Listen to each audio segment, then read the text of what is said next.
Morning everyone! For today's video, ito na yung birthday ng hubby ko and wala siya kasi dapat Jasmine niya. Dapat holiday niya. Wala siyang pasok today. Nag-day off siya pero nag-bite siya. Diba? Napakasipag. Pero maaga naman matatapos yan. So, okay lang yan.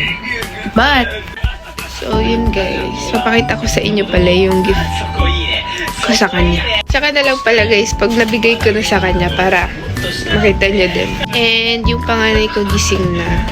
Nag-aanusan na siya kasi meron siyang pasok today sa kindergarten. And yun. Napakasipag ng hubby. So, yun guys. Imbis na ipahinga niya yung day off niya. Talagang gambatiri siya always. So,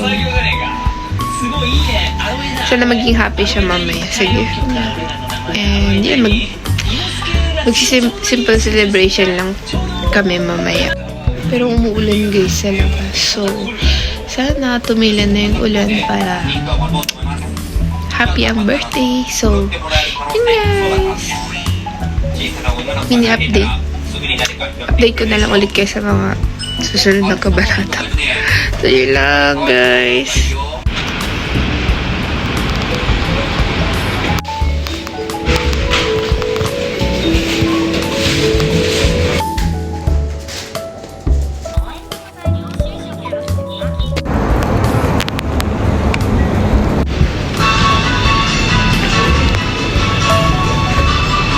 Easy to live to.